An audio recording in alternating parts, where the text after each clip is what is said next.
નમસ્કાર મિત્રો, સ્વાગત છે તમારું અમારી YouTube channel Gujarat jobs and ન્યૂઝમાં. મિત્રો, બજેટ 2025માં સરકારી કર્મચારીઓ માટે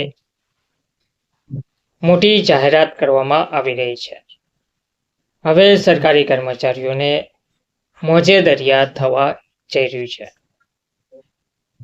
નાણાપ્રધાન નિર્મલા સીતારમણે શનિવારે 2025-26નું સામાન્ય બજેટ રજૂ કર્યું, જેમાં સરકારી કર્મચારીઓ માટે પણ મહત્વની જાહેરાતો કરવામાં આવી છે.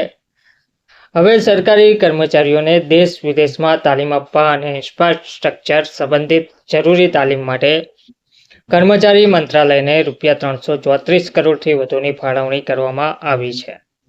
આ સાથે જ વહીવટી સુધારા માટે ₹100 કરોડ રકમ ફાળવવામાં આવી છે.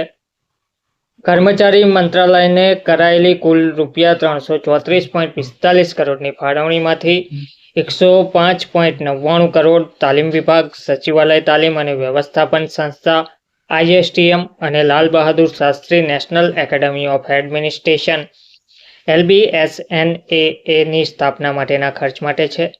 ₹118.46 કરોડ અન્ય ₹110 કરોડ રાષ્ટ્રીય નાગરિક સેવા ક્ષમતા નિર્માણ કાર્યક્રમ અથવા મિશન કર્મયોગી માટે છે. મિશન કર્મયોગીનો ઉદ્દેશ્ય સરકારી કર્મચારીઓને વધુ સર્જનાત્મક, સક્રિય, વ્યવસાયિક અને ટેક ફ્રેન્ડલી બનાવવાનો છે. આ સંસ્થાઓમાં તાલીમ પણ કરવામાં આવશે. બજેટ દસ્તાવેજો અનુસાર ₹105.99 કરોડની જોગવાઈમાં દિલ્હીમાં ISTM, મસૂરીમાં Lal Bahadur Shastri national academy of administration અને ડિપાર્ટમેન્ટ ઓફ પર્સનલ એન્ડ ટ્રેનિંગના પ્રશિક્ષણ વિભાગનો સમાવેશ કરવામાં આવ્યો છે.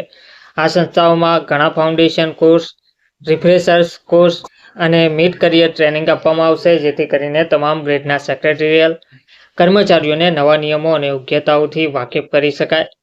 આ ઉપરાંત તેમાં દેશ અને વિદેશમાં કેન્દ્રીય સચિવાલય સેવા CSS અને કેન્દ્રીય સચિવાલય સ્ટેનોગ્રાફર સેવા CSSના અધિકારીઓના પ્રવાસ ખર્ચ અને કોર્સ ફીનો પણ સમાવેશ થાય છે. આ સિવાય ₹118.46 કરોડ પ્રશિક્ષણ યોજનાઓ અને રાષ્ટ્રીય નાગરિક સેવા ક્ષમતા નિર્માણ કાર્યક્રમ માટે છે. આ ઉપરાંત આગામી નાણાકીય વર્ષ દરમિયાન માહિતી અધિકાર કાયદાના પ્રચાર માટે ₹3 કરોડ નું ભંડોળ પણ રાખવામાં આવ્યું છે. બજેટમાં બીજી મોટી જાહેરાતની વાત કરીએ તો મધ્યમ વર્ગને ₹12 લાખ સુધીની આવક પર કોઈ ટેક્સ નહીં. ₹12 લાખથી ₹16 લાખ સુધીની આવક પર 15% ટેક્સ લાગશે.